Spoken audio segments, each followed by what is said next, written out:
Ороймын хөрхөө үзэгчтэй MBC мэдээллийн хөтөлбөрийн бааз гарагийн дугаар эхлэж байна. Мэдээллийн товчхон анхаарлаа болно. Хөдөлмөр эрхлэлтийн хилцээс зарласан хөтөлбөрийн дүн танилцууллаа. Англи доторын хилцээс нийгмийн зөвлөлтийн доторын захин хөтөлбөрийн баримтын хэрэгжилтийн талаар мэдээлэл нийлээ. Зохистой хөтөлбөр сарын 1 хүрээнд сүүлийн сард амар санаа компани татвар хэрэглээ. Овсадцаа төрөмжлөлт компани автозам нөхөх ажил үргэлжлэж байна. Жолоочид болон ард иргэд автын шар замаа хайлаж хамгаалах шаардлагатай байна. Нэгдсэн эмнэлгийн төргөн тусламжийн тасагт наршсан болон дэмжиж бэлдсэн дуудлага хэрэгжиж байна. Эдгээр улмст мэдээллийн дэлгэрэнгүй одоо хүргэе. Мэдээлж байна. Аймгийн хөдөлмөр халбан жуулчны газраас иргэдийн хөдөлмөр эрхлэлтийг дэмжих зорилгоор 35-аас дээш насны иргэдийн ажлын байрыг нэмэгдүүлэх, мөн хөгжлийн бэрхшээлт иргэдийг ажлын байраар хангах чиглэлээр төсөл хөтөлбөрүүдийг зарлаад байсан. Энэ төслийн хүрээнд 96 иргэн шалгарч төсөл хөтөлбөрт хамрагдах боломжтой болсон байна. Улс орны эдийн засаг хүнд хэцүү ард иргэд ажлын байраар хомс байгаа энэ үед нийгмийн хамгаалалт хөдөлмөрийн яамнаас ажлын байр бий болгох, гэр бүлийн өрхийн орлогыг нэмэгдүүлэх зорилгоор хөдөлмөр эрхлэлтийн сангаар дамжуулан төсөл хөтөлбөрүүдийг хэрэгжүүлдэг. Үүний дагуу аймгийн хөдөлмөр халамж үйлчлэгээний газрын хөдөлмөр эрхлэлтийн хэлтсээс 35-аас дээш насны иргэдийн ажлын байрыг нэмэгдүүлэх, мөн хөгжлийн бэрхшээлтэй иргэдийн ажлын байрыг бий болгох зорилгоор нийт төсөл хөтөлбөрийг зарлаад байна. Тэгвэл одоогоор төслөө шалгаруулад байгаа юм. Тодорхойлбол 35-аас дээш насны иргэдэд хамааралтай төсөл хөтөлбөрт нийт 180 гаруй төсөл ирснээс 74 төслийг нийтдээ 110 сая төгрөгөөр санхүүжүүлсэн бол хөгжлийн бэрхшээлтэй иргэдэд чиглэсэн төсөлд 150 гаруй төсөл ирснээс 22 төсөл шалгарч 33 иргэн тус бүр 1.5 сая төгрөгийн санхүүжилт авахар болсон байна. Хөдөлмөр эрхлэлтийн хэлтсээс ерөнхийдөө зарласан төсөл хөтөлбөрүүд маань явагдаад одоо дүн гараад дуусч байна. Тэгэхээр 35-аас дээш насны ажлын байргүй иргэдийн одоо ажлын байрыг нэмэгдүүлэх, хөдөлмөр эрхлэлтийг нэмэгдүүлэх чиглэлээр зарлагдсан төслийн хэмжээнд одоо 180 хэдэн төсөл ирсэн байгаа. За энэ төслөөс бид нар эхний ээлжинд 74 төслийг бол шалгарууллаа. 74 төслийг шалгаруулад нийтдээ 111 сая төгрөгийн санхүүжилтийг одоо хийж байна. Ерөнхийдөө 74 иргэн ингээд цаанаа 74 иргэн дахиад өрх гэрээр тооцоход ингээд 150 хүн ажлын байнгын ажлын байртаа болж байгаа гэсэн. Манайхаас санхүүгийн дэмжлэг аваад ажлаа хийгээд боломжтой болж байгаа. За хөгжлийн бэрхшээлтэй иргэд гэдэг. Хөгжлийн бэрхшээлтэй иргэдийн хувьд бас 150 орчим төсөл ирлээ. Эндээс нэг 22 төслийг одоо шалгарууллаа. Манай аймагт ногцог хотын хэмжээнд нь 22 төслийг шалгаруулад нийтдээ 33 сая төгрөгийн санхүүжилтийг одоо хийхээр болж байна. Тэгэхээр энэ хөгжлийн бэрхшээлтэй иргэдийн хувьд бол одоо 4 жилийн хугацаанд хүүгүүгээр авсан мөнгө буцааж төлөх юм. Тэгэхээр нэг иргэн 1.5 сая гэдгээр явж байгаа. 1.5 саяыг авсан хөгжлийн бэрхшээлтэй иргэн маань ерөнхийдөө жилд нэг 30-35 мянган төгрөг ерөнхийдөө сарда тийм ингээд төлөөд хүүгүүгээр хамгийн гол нь ажлын эрхлээд ингээд төлөөд явах боломжтой болж байгаа. За 35-аас дээш насны иргэд маань 9 сарын 13 хүртэл төлөхгүй. За түүнээс цааш бол нэг сард нэг 75 мянган төгрөгөөр ингээд хүүгүүгээр төлөөд ингээд авсан зээлээ барагдуулах боломжтой. Хамгийн гол манайх бол хөдөлмөр эрхлэлтийг дэмжих зээл учраас ямар нэгэн хүүгүүгээр олгож байгаа 2 жилийн хугацаанд. Тэгээ иргэдтэйгээ бас уян хатан нөхцлөөр ойлголцож тэдний төлөх боломжтой үүднэ гэдгээр бас ингэж харилцан тохиролцож гэрээг хийж явж байгаа. Ийм байдалтай байгаа. Энэхүү төслийн иргэн төлөлтөнд 4 жилийн хүртэл хугацаа бөгөөд хөгжлийн бэрхшээлтэй иргэдийн зээлийн иргэн төлөлтөд сард дунджаар 30 гаруй мянган төгрөг байгаа юм а.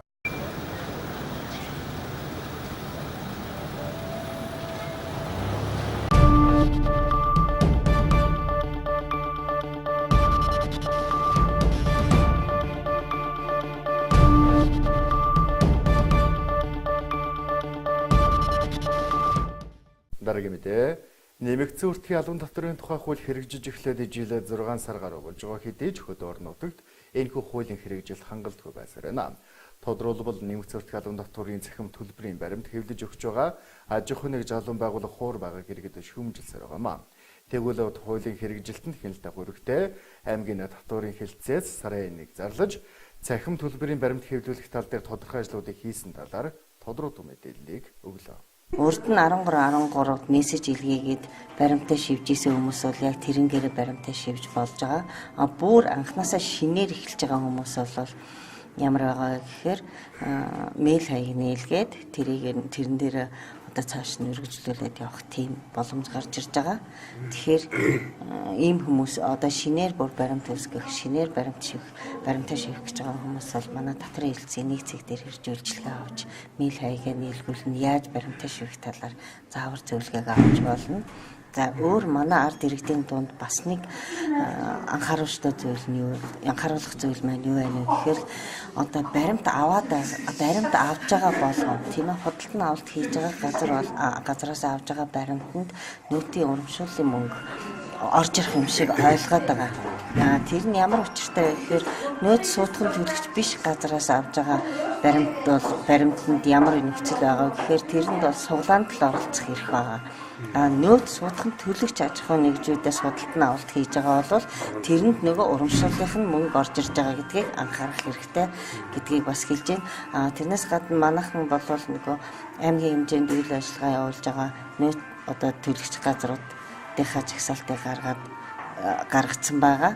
Тэрнээс гадна энэ тухай мэдээллийг бол бид бүхэн Улс татрын хэлтс гэсэн Facebook хаягийн дээр бол байрлуулж байгаа. Тэгэхээр манай аймгийн Улаангом сумд үйл ажиллагаа явуулж байгаа нөөц төлөгч одоо үйлчлэгээний байгууллагад гэсэн үг. Худалдаа үйлчлэгээ одоо нийтийн хоолны үйл ажиллагаа эрхэлж байгаа ийм газруудыг бол бид нэр Улс татрын хэлтс гэсэн Facebook хаягийн дээр тавьж байршуулах гэж байгаа. Тэгэхээр бас зарим иргэд маань бол юу гэж байгаа гэхээр бид нэр одоо тэр нөөц төлөгч биш гэдгийг чинь ялгаж мэдэхгүй байгаа гэсэн удаа дараагийн ирсэн байгаа. Тэгээд энэ дээр үндэслээд бид бүхэн одоо энэ судалгаагаа гаргаад Улс татрын хэлтс гэсэн Facebook хаягийн дээр байрлуулах болно. Тэгээд энэс үүдээд хүмүүс маань хаанаас худалдаа авалт хийвэл бид урамшууллынхаа нөөтийн урамшууллын мөнгийг авах уу? Ямар газраас одоо худалдаа авалт хийвэл бид нэр суглаанд оролцох хэрэгтэй байгаа вэ гэдгээ бас ялгаж салгаж ойлгоно хаа гэж бодож байна.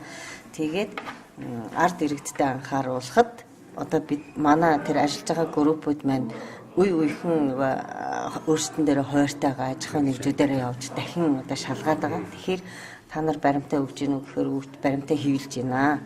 Хамгийн гол нь ард иргэд маань энийг одоо ач холбогдол өгч тэр болгоно авахгүй. Наадахар чи яах юм бэ гэд орох тохиолдол гарч ирж байна гэж байгаа. Тэгэхээр хүмүүс бас энийг өөрсдөө ийм ач холбогдолтой ийм үр дүнтэй юм байгаа гэдгийг ойлгох хэрэгтэй. Тэгэхээр мэдээж одоо 2 сарын хугацаанд ажиллаад байгаа гэдэг группуудад ажилласан гэж бас нэг үр дүнд хүрсэн баг. Тэг яг баталгаатай одоо цахим төлбөрийн баримт хэвлэж байгаа газрууд яаж нэмэгдэв?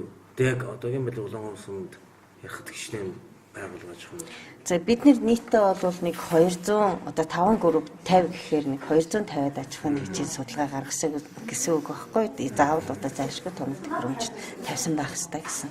Тэгэхээр энэ ажлын хүрээнд бол нийтдээ нэг ер нь бол энэ аж ахуйн нэгжүүдийн тоо маань өссөн өсөж байгаа. Энэ юутай холбоотой вэ гэхээр манай аймагт бас нэг тийм тоног төхөөрөмж нийлүүлээд байгаа 2-3 хүн байгаа. Тэр нь арай хямд төсөр үнэтэй интернетийн орчин 3 өдөртөө ашиглахгүйгээр 3 өдөр дээр дата ирэх аваад өөрсдийнхээ мэдээллийг илгээд тийм тоног төхөөрөмж нийлүүлээд яваад байгаа нэг хэсэг одоо хүмүүс байгаа. Тэднэртэй хүмүүс холбогдоод одоо тоног төхөөрөмжүүдэд тавиад байрлуулад байгаа. За нэг амжилттай юм юу вэ гэхээр энэ хүмүүст сумдын маань одоо татвар төлөгчид нийлээд холбогдож байна. Одоо өчигдөр гэтэл өндөр ангаа сумын хүн ирэл юугаа өгöd явж байна. За наран болгийн сумд нэг 3-4 газар, Бөхмөрөн сумд нэг 2 газар гих мэтлэнгээр ингээд сумууд руугаа тэлж байгаа нь бас авууштай болж байгаа гэдгийг ойлгох. Ер нь бол аймгийн төвд нийтдээ ер нь эдгээр газруудаас ер нь ихэнх нь томд төхөөрөмж тавиад байрлуулсан байгаа. Тэрнээс гадна цахим төлбөрийн баримт руу ороод манай одоо баримт хэвлэж байгаа аж ахуйн нэгжүүдийн тоог харах юм бол өссөн байгаа. Тэр мэдээллийг бол танах цахим төлбөрийн баримт руу ороод усыг сунгаад харахад бол харагдаж байгаа. Тэрийг бас орж харж болно. Ер нь бол энэ групп ажилласны үр дүн бол нэлээд гарч байгаа гэж хэлж болохоор байгаа. Одоо удахгүй бас суглааны тохирол явагдана. Тийм учраас ард иргэд маань худалдан авалт хийсэн баримт байвал тэрийг одоо амжиж шивээж оруулаарай. Хэрвээ хоцорсон ч юм уу баримт үнийн дөрөвтэй энтер гэсэн тийм мэдээлэлд алдаа заагаад хүлээгдэж байгаа баримтайгаа бол дахин давтагдчихгүй дугаараар нь орж баримтаа шивж илгээгээрэй л гэж ард түмнээсээ хүсэх байна.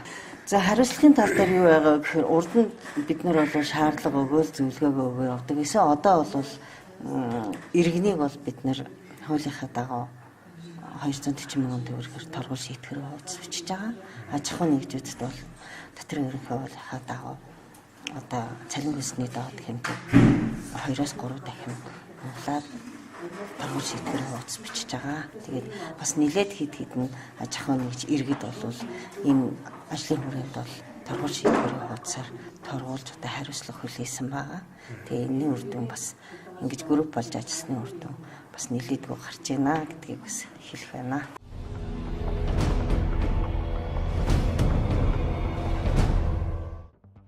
Ариунбаатар дэлхийн шилдэг 5 дуучны нэг боллоо. MBC агентлагаас уламжлал болгон зохион байгуулдаг дэлхийн дуучин тэмцээнд гавьяач жүжигчин Ариунбаатар Дөрөвжин Эрдмийн театрын дуучин бат жаргалнаар амжилтаар оролцлоо. Дэлхийн шансын өндөртэй уг тэмцээний сүүлийн шатны шалгаруулалтын хариу гарч гавьяач жүжигчин Ариунбаатар дэлхийн 5 шилдэг дуучны нэг болсон байна. Тэрбээр Оросын улсын улсад болсон олон улсын дуурийн дулаачдын наадмын тэргүүн байрыг эзэлж эх орныхоо нэрийг дэлхийн давцанд гаргасан чадварлаг уран бүтээлч юм а. Мөн 1600 гаруй дуучид оролцсон зөвлөлт толгойд улсын ардын жүжигчин дэлхийн нэрд дуучин Муслим Магомовын нэрмжит олон улсын дүүрийн өндөөч дурлалдаанд мөн амжилтаар оролцож Гран При шагналын эзэн болж байсан юм а.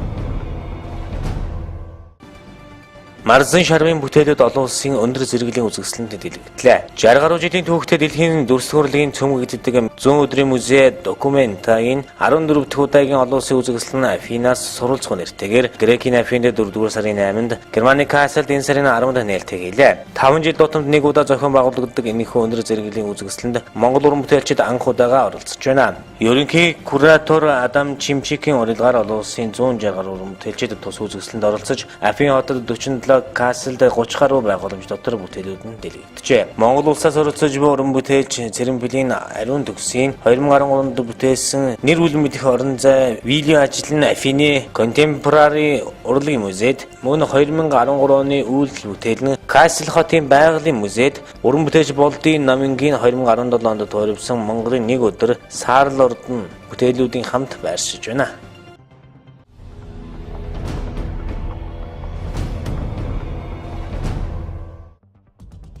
Бүгс иргэн их хар сүлдийг цэнгүүллээ. Бүгс иргэн их хар сүлдийг цэнгүүлэн тайх ёслол өчигдөр Төв аймгийн Эрдэнэ сумын агуу туурын оройд боллоо. Монгол Улсын ерөнхийлөгч зэвсэг түвшний ерөнхий командлагч Илвэгдорж улсын хурлын гишүүн Балхан хамгаалахын сайд Бат Эрдэнэ, ерөнхийлөгчийн таван газрын дарга Баяр сайхан, зэвсэг түвшний жанжин штабын дарга хошууч генерал Даваад Тэргүүтэй зэвсэг түвшний удирдах бүрэлдэхүүн уулын тагилгад овоонд ёслолыг эхлүүлсэн юм а. Бүгс иргэн хар сүлдний их сүлдчин командир бүгс иргэн хар сүлдийг өмнө дорн өрн урмын элч сүлдийн хамт тусгайлан зассан суудал залхад сэргийн албан хаагчид ёслон хүндэтгэж хөгжин хүндэтгэлийн аялгау ишгэлж байсан юм а. Их сүлдэч зул арц хүж асаан сүлдэндээ 3 та мөрөхөд төрийн хожин бүх зэргийн их хар сүлдний тайлга эхэл сүлдэнд ниндэр өрөг зул өрөг утлаг өрөг идэ өрөг сайхан өрөг командуудыг өгсөн юм а. Дараа нь бүх зэргийн их хар сүлдэнд өчлөч командаар их сүлдэч өчлөн уншихад тайлгад оролцогчид малгай авч баруун өвдөг дээрээ сөхөр суун их хар сүлдэндээ хүндэтгэлүүлээ. Өчлөчж байх үеэр харваач тайлга нь их номоор өсөг дайсан болгоныг өвдөг сөгдүүлэн номхотгож байна хэмээн шившиж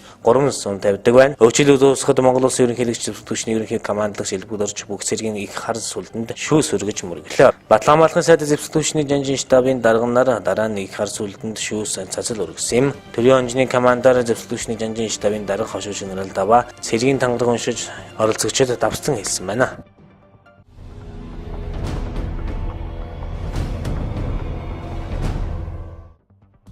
Говь компани олон нийтээс өгсөн хандивын 50%-ийг гал унтраах албанд хандуулна. Говь хувьсад компани үйлдвэрийн байрлагын дээвэртэй гарсан галыг унтраах явцад үйлдвэрийн байр тоног төхөөрөмж усан давтсан тул үйлдвэрлэлийн үйл ажиллагаа тодорхойгүй хугацаагаар саатад авлаа. Байгууллага иргэдийн зүгээс 1600 гаруй ажилчинтай говь хувьсад компани үйлдвэрийг богино хугацаанд хэвийн үйл ажиллагаанд оруулахад туслах хандивын аян өрнүүлснэ. Говь хувьсад компани удирдлага болон нийгмийн сүлжээнд илэрхийлж хандиуд цугларч байна. Иймд говь хувьсад компани зүгээс албан ёсны хандивын данс нээж дансан цугларсан хандивын 50%-ийг онцгой байдлын ерөнхий газрын гал унтраах албанд хэрэгцээтэй тоног төхөөрөмж техник хэрэгсэл авахд зориулан хандуулахаар шийдвэрлэснэ албан ёсоор мэдэгдэж байна. Цугларсан мөнгөнд дөнгө хэрэглэгчтэй нээлттэйгээр мэдэгдэх болон мөн үндэсний шилдэг татвар төлөгч гэсэн эрхэм нэрийн цаана говь брендийн ноодорн бүтээгдэхүүнийг худалдан авдаг эрхэм хэрэглэгч таны үнэт хувь нэмэр байдгийг онцлон тэмдэглэхийг хүсэж байна. Бидэнтэй хамт байгаа та бүхэнд баярлалаа хэмээн говь компани удирдлагууд мэдгдсэн юм а. Бид энэхүү төр зүрийн саадыг хамтын хүчээр даван туулж дэлхийн брэнд болох эрхэм зорилгодоо хүрэхин тулд илүү ихээр хичээж ажиллах болно гэдгээ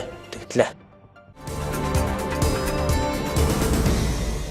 Дараагийн мэдээ мэргэжлийн ерөнхий газраас 5 дугаар сарын 15-наас 6 дугаар сарын 15-ныг хүртэл улс орон дээр зохистой хөдөлмөр 2017 сарын 1-ийг зарлаж хөдөлмөрийн аюулгүй байдлыг эрүүл ахуйн чиглэлээр сургалт сурталчилгааг явуулж ажил олгогч болгон ажилчдад зөвлөгөө мэдээлэл өгсөн байдаг. Тэгвэл энэхүү аян манай аймагт амжилттай хэрэгжиж хаалтын сургалтаа амар санаа компани барилгын талбай дээр явуулсан байна.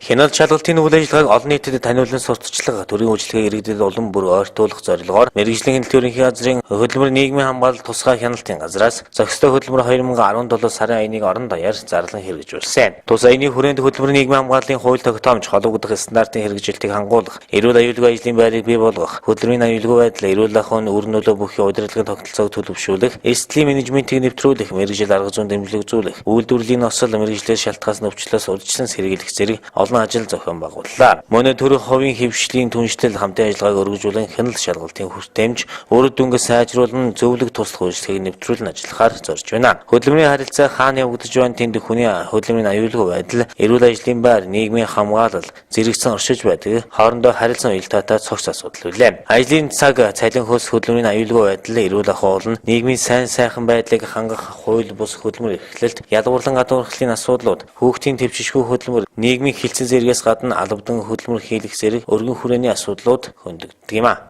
Өнөөдөр яг энэ сургалтын зорилго нь юу юм гэхээр тухайн ажилч нь яг өөрийгөө хамгаалах тэр арга замаа мэдж гэнэ үү? Үйлдвэрмээ мэдж гэнэ үү? Хэрвээ мэдхгүй бол энэ үгийн зааж өгөх замаар ааха нэвтрүүлэг хийх замаар хөгжин тоглоом маягаар үйлдвэрмээ ярихаасаа илүү хүнд эмгийн ойлгомжтой байдлаар ингэж зааж сурах ийм сургалтын хэлбэрээр сургалтаа хийж байна. За энэ зохистой хөдөлмөр 2017 сарын 1-ний хүрээнд энэ ажилчдын эрүүл мэндийн эзлэгийн журам гэж байдаг. Энэ журмын хэрэгжилтийн талаар энэ журмыг хэрэгжүүлэхэд гол үйл ажиллагаа явуулдаг эрүүл мэндийн байгууллагуудын удирдлагыг оруулаад энэ журам цаашд энэ ажилчдын хугацаа зүйлийг урьдчилан сэргийлэх үзлэгийг чанаржуулах тийм ээ ажилтны эрүүл мэндийг анхаарах талаар эрүүл мэндийн байгууллагуудаас эмнэлгийн байгууллагуудаас ямар арга хэмжээ авмаар юм бэ? Цаашд энэ хөдөлмөрийн эрүүл ахуй шийдэг хөдөлмөрийн эрүүл ахуйн чиглэлээр ажиллах ажилтныг бэлтгэх асуудлыг орон нутгийн асуудал шийдэх чиглэлээр ийм удирдах ажлын зөвлөгөөнийг хийгээд байгаа. Энэ зөвлөгөөнөөс гарсан зөвлөмжүүдээ саналуудаа эрүүл мэндийн байгууллагуудад зөвлөмжөөр хүргүүлсэн эрүүл мэндийн газарт бас зөвлөмжөөр хүргүүлээд ингэж ажиллаж байгаа. Ер нь Увс аймгийн хэмжээнд барилга эрчим хүчний салбарын ажил мэргэжлийн хяналтын байгууллагын шалгалтын хамрагсан аж ахуйн байгууллагууд бол ер нь хамрагдaltaд өндөр байгаа, харьцангуй өндөр байгаа. Мөн дээр нь төрийн тусгай чиг үүргийн байгууллагууд бол тогтмол хамрагдаж хэвчсэн байдаг. Тухайн үедээ бол бид нэр талбай дээр бол нэг инженер таамаглуудаас өгсөн үргэлжлэл хөдөлмөр хамгааллын зааварчилгаа өгдөг байсан ч гэсэн мэргэжлийн байгууллага, мэргэжлийн чиглэлийн улсын байр цагч нэрээр өгөх нь бол бас шал өөр. Урд нь болохоор зэрэг мэргэжлийн байгууллагууд бол сургалтыг бол танхимын хэмжээнд хийдэг байсан. Талбай дээр ирж яг бодит бит байдлаар бол ажилтны дунд ингэж явуулж байгаа нь маш их ач холбогдолтой үйл ажиллагаа явуулж байна гэж бодож байна. Зохистой хөдөлмөр сарын 1-ний хүрээнд аймгийн мэргэжлийн хяналтын газраас барилгын үйл ажиллагаа явуулж байгаа. Аж ахуйн нэгж байгууллагуудын ажлын талбайд нь хөдөлмөрийн харилцааны сургалтыг өөрөмс байдлаар зохион байгуулсан нь илүү их үр дүнтэй ажил болсон юм а. Бид нар яг энийг шаардж ирсэн. Мэргэжлийн тусгай юунаас очроо хийхгүй, баатар инженер хийхгүй, хаа хийхгүй. Дараагийн мэдээ. Улсад цэцээ төрийн өмчөдөг компани 2017 оны ажлын төлөвлөгөөний дагуу улсын чанарт авах замын эвдрэл гэмтлийг нөхөх ажлыг гүйцэтгэж эхлэв байна. Одоогоор А18 буюу тоног тосон нөмөргийн чиглэлийн хатуу хүчилтэй авах замыг засварлаж байна. Сонгон нөмөргийн хатуу хүчилтэй авах зам ашиглалтанд ороод 8-9 жил болж байгаа бөгөөд зарим газраа эвдэрч муудах асуудал гарч эхэлжээ. Үүний дагуу цэцээ төрийн өмчөдөг компани тухайн чиглэлийн авах замыг нөхөх ажлыг эхлүүлээд байна. Манай аймгийн нутгаар дайрны өнгөрдөг улсын чанартай замуудын засвар арчилтыг манайх бол хариуцдаг компани байгаа. Ер нь бол одоо хүмүүс бол жоохон буруу ойлголттой зүгээр зам болгоныг засдаг. Аймгийн төвийн замыг нөхдөг, энэ зоорхоо байна, энийг нөхөхгүй мө гэж баахан ярьдаг. Ер нь бол энэ дээр тодорхой мэдээлэл өгөх бол манайх бол ерөөсөө улсын чанартай манай аймагт бол 4 чиглэлийн зам байгаа. Тэр 4 чиглэлийн замынхаа зам буюу замын байгууламжийнхаа засвар арчилтыг хийдэг. Засвар арчилтыг бол бид нэр дээрээс одоо хуваарлагдж ирсэн хөрөнгө мөнгөнийхээ хэмжээнд тааруулаад тэр мөнгөндөө бид нар яваад одоо давын нэмнэг тэр эхний ээлжид хийх ёстой ажлынхаа төсвийг гаргаад дээрээс юуны манай яамны хяналтын хилцээний хилцээс хяналтын инженерүүд ирээд гаргасан төсөв зургийг хараа за яг болох юм байна гэж зөвшөөрөө. Тэгээд тэрнийхэн дагуу бид нэр ингээд засвар ажиллах ажлыг хийд юм аа. Зам дагаж хөгжилээр ирдэг гэж монголчууд ярьдаг. Манай аймгийн хувьд 10 жилийн өмнөхөн бодвол бараг л Улаанбаатар хоттой хатуу өвчлөлттэй автозамаар холбогдоод байна. Сайхан зам харгуутай болсон хэдий ч жолооч нар хариуцлагагүй байдлаас тухайн автозам эвдрэх асуудал гарсаар байна. Үүний нэг тод жишээ бол өнгөрсөн үйл сонгон өмөргийн чиглэлийн зам дээгүүр ачааны машин ямар нэгэн зүйл чирч явснаас болж зурагдж түүгээрээ хагарах нөхцөлд хүрсэн байна. Үүнийг нөхөж анзлахад 10 сая гаруй төгрөг хэрэгтэй юм а. Манай энэ сонгон нөмрөг чиглэлийн замд бол 31 км газар ингээд том тэрэг зураад явцсан. Тэгээ чиргүүлээрээ зураа явцсан шиг байгаа. Тэгээд асфальтын замаа ингээд зураа явцсан. Яг тэрвгээрээ зам ингээд цуурчж байгаа байхгүй юу. Тэгээд тэр 31 км замын одоо яг цуурхаад гэхэд зөвхөн асфальтын тос нь битум гэхтэл 6 тонн битум орж байгаа. Тэгээд дээр нь тэрэн дээр одоо үйл ажиллагааны зардал ажлын цалинг гэх юм бол өчтөчнөө зардал болж байгаа байхгүй. Тэгэхээр ер нь жолоочд бол нар дэрэгдээ хандаж хэлэхэд бол энэ улсын чанартай энэ асфальтын зам дээр одоо зөрчихтэй энэ замыг ашиглаж явахдаа аль болох одоо хайрлж гамж тийм ээ бас олон жил ашиглахаа бодож баймаар байгаа юм л та. Тэгээд одоо хүмүүс бол бас мэдээлэл өгмөр байгаа. Онцгой байдлын утсан төгч бол манай компани утсан төгч бол мөр цагдаагийн утсан төгч бол тийм ээ одоо энэ зам дээр ийм хүн энэ зам эвдэж байна. Тийм ээ тийм юм тэнд болж байна гэх мэдээлэл өгөх шаардлагатай. Бид нар бол тэр эдсэн гэнтээс нөхдүүдийг олоод эзэн олдогчийг олоод нөхөн төлбөрийг тавих ёстой. Одоо тэр зам дээр бол бид нар тэр цагдаад бол бичиг өгсөн. Тэгээд тэр замыг эдсэн хүний одоохонд бол олоогүй байгаа. Жишээ нь одоо тэнд гэтэл бараг одоо 10 сая төгрөг гарах жишээ нь байгаа байхгүй. Тийм учраас одоо ард иргэд бол энэ замаа хайрлж гамнаж эдлэх хэрэгтэй, хайрлж ашиглах хэрэгтэй. Тэгээд бас мэдээлэл өгөх шаардлагатай байна л да. Монголчууд зам харгуугаа алтан шар зам хэмээн хүндэлж явдаг. Тэгвэл өөрөө зорчиж сайжлаад тухайн зам дээгүүр явж амьдрал ахуйгаа залгуулдаг жолооч нар зам дээрээ хог новш асгадаг бүдүүлэг зүйл манай аймагт байсаар байна. Өөлд энэ жолооч нар ингээд уурхаа явахдаа зам дээр зогсчоод одоо цастаа болоод тэгдэм байлгүй. Зам дээр зогсчоод нөгөө үлдгэдэл чулуунаас хоог зам дээр асгачдаг байхгүй юу.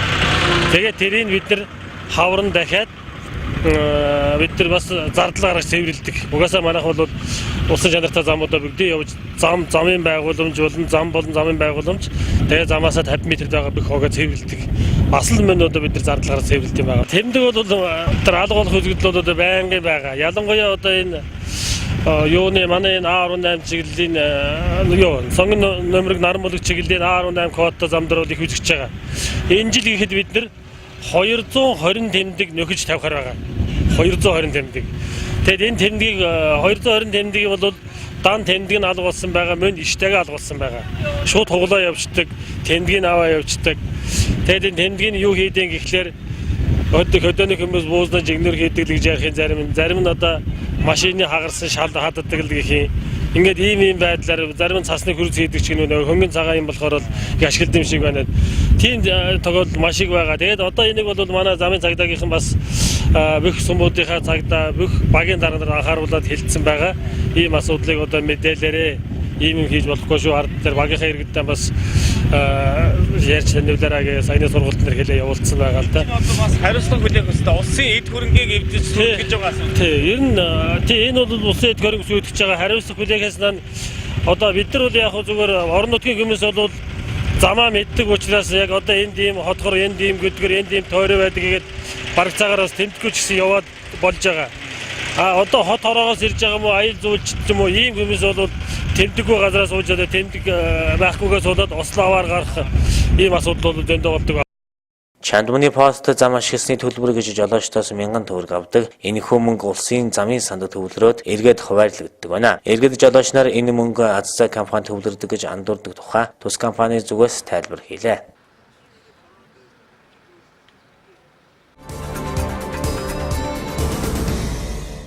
Дараагийн мэдээ. Аймгийн нэгдсэн эмнэлгийн эрчим төвчлэгийн яаралтай түргэн тусламжийн дасагт зүүнний өдрөл эхлэж амралт зугаалгыг хийсэндээ холбоотойгоор ялангуяа бага насны хүүхэд нарших хоолны хорлогонд орох мөн бэртэж гэмтсэн гих дуудлага ихээр ирэх болсон байна. Иймээс эмч мэргэжилтнүүд болзошгүй усал гэмтлээс урд ирсэн сэргийлхийг анхаарууллаа. Зуны зугаалга найр наадмын ард нарших хоолны хордлогонд орох гэх мэтчлэн сөрөг үр дагаврууд дагалдж байдаг. Тэгвэл аймгийн нэгдсэн эмнэлгийн эрчим дэмжлэгийн яралтай түргэн тусламжийн тасагт энэ төрлийн өвчлөлийн дуудлага ихээр их болсон байна. Мөн хээр хөдөө газар мотоцикл унж яваад унаж бэртэх тохиолдлууд гарч байгааг эмч мэргэжилтнүүд хэлж байна.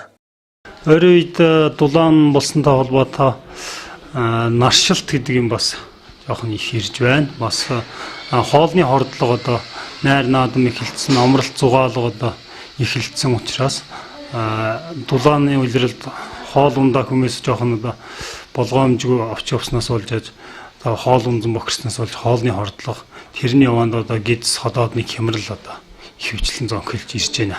Дуудлага. Мөн одоо амралт хичээлийн амралт болсонтой холбоотой хүүхдүүд хөдөө гадаа явж байна.